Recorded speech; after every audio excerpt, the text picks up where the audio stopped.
Kindly like and subscribe. We are helping you to grow in Him.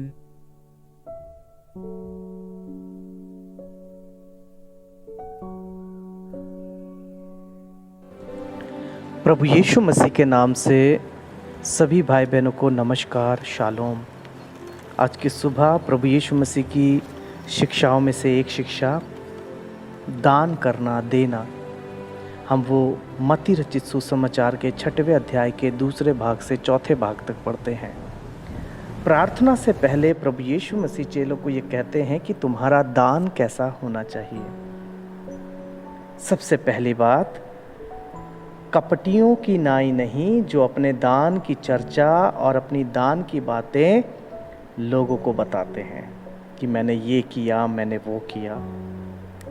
इसकी चर्चा नहीं होनी चाहिए। नंबर 2, आपका दान गुप्त में होना चाहिए कि जब आप देते हो तो किसी को पता ना चले। कई कलीसियाओं में एनवलप का सहारा लेते हैं। एनवलप यानी लिफाफे, जिसमें डालकर वो अपना भेंट चढ़ाते हैं, देते हैं, सेवकाई के लिए सौंपते हैं। सो ये एक बहुत अच्छा तरीका है करना। नाउ हम वचन में यहाँ पर पढ़ते हैं कि जो गुप्त में देगा और उसका प्रतिफल प्रभु देगा। सो प्रतिफल प्रभु देगा, संसार नहीं देगा। इस बात की शिक्षा हम वचन में पढ़ते हैं। कई लोगों के मन में डाउट आता है कि क्या ये नए नियम की शिक्षा है, क्योंकि हमने तो ये पुराने नियम पढ़ा है दशवांश के विषय में। क्या वो नए नियम की शिक्षा है? अगर ऐसी शिक्षा ना होती तो प्रभु मना कर देता कि हमें नहीं देना है। प्रभु स्वयं सिखाता है, दो तो तुम्हें भी दिया जाएगा। सो प्रभु इस शिक्षा के अगेंस्ट में नहीं था। अगर होता तो प्रभु यीशु मसीह जरूर बताते। परंतु प्रभु ने इन शिक्षाओं के प्रति फरीसियों को कई बार चेतावनी दी है। मत्ती 23 में पढ़ते हैं, प्रभु यीशु मसीह हे कपटी शास्त्रियों करके बताते हैं, तुम पर हाय, तुम पुदीने और जीरे और सौंफ का तो दशवांश देते हो, परंतु व्यवस्था और उसकी गंभीरता को नहीं समझते। तो प्रियो, आज हमें प्रभु यीशु मसीह की व्यवस्था पर भी गौर करना और उसकी गंभीरता को समझना आवश्यक है।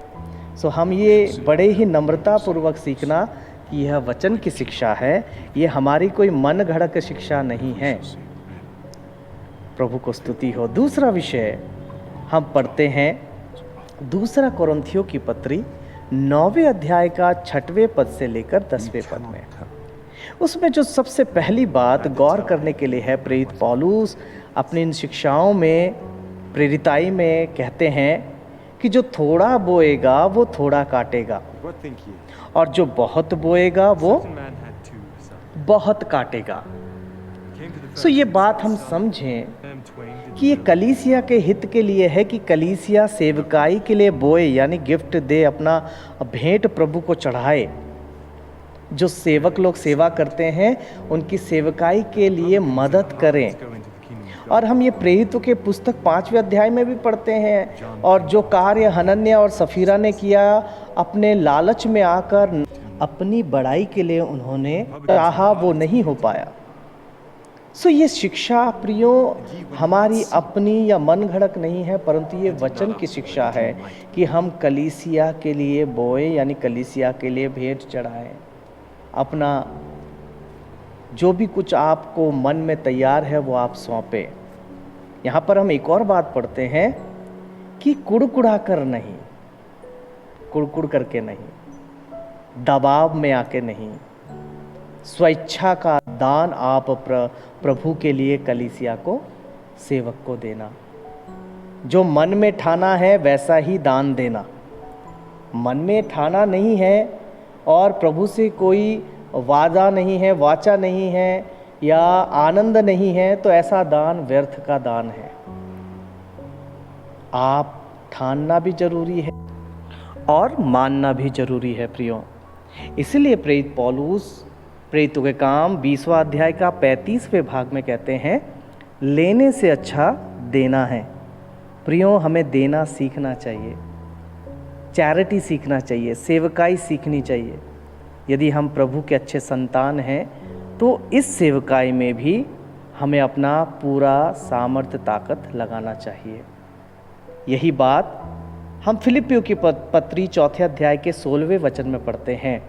प्रेरित पौलुस कहते हैं, तुमने मेरी घटी को पूरी की है। प्रियो, फिलिपियों की कलीसिया को प्रेरित पौलुस कहते हैं कि जब मुझे ज़रूरत था तुमने मेरी घटी को एक बार नहीं 2 बार पूरी की है। यह बात हमें कलीसिया में रहकर सीखना है। प्रभु की सेवकाई को कैसे बढ़ाना है, ये हमें सीखना है। इसलिए प्रभु यीशु मसीह कहते हैं, जहाँ तेरा धन है वहाँ तेरा मन है। आज हमारा धन क्या है, प्रभु है या कुछ और है, ये प्रभु हमें देखता है। इसलिए प्रियो, आइए पूरे मंशा, पूरी गंभीरता और पूरे शिक्षा के आनंद को लेकर हम प्रभु की सेवकाई को करें, क्योंकि ये बहुत आवश्यक है हमें इन शिक्षाओं को समझना, सीखना और प्रभु को स्तुति करना, क्योंकि यह भी एक आराधना का अंश है और यह भी हमें बहुत आनंद के साथ सीखना चाहिए। इसलिए प्रेरित पौलुस कहते हैं कि अपने मन को तैयार करना इस विषय के लिए कि हमें इस सेवकाई के लिए कुछ करना है करके। तो इसलिए प्रिय भाई बहनों, यह शिक्षा कोई पुराने नियम की शिक्षा या इस शिक्षा को अब मानना चाहिए नहीं चाहिए इस प्रकार के डाउट को लेकर नहीं, परंतु इस शिक्षा को ग्रहण करते हुए, प्रभु को स्तुति करते हुए इसको करना चाहिए। इसलिए आइए प्रिय भाई बहनों, हर्ष से देने वाला बने, हर्ष से इसको आनंद का विषय समझे, क्योंकि लेने से अच्छा देना है। हम प्रभु को स्तुति करते हैं, प्रभु को धन्यवाद करते हैं। आइए हम सब मिलकर प्रभु के सेवकाई के लिए बोएं, भेंट चढ़ाएं। प्रभु को धन्यवाद, प्रभु को स्तुति हो। Thank you for watching. God bless you all. Kindly like and share the Word of God.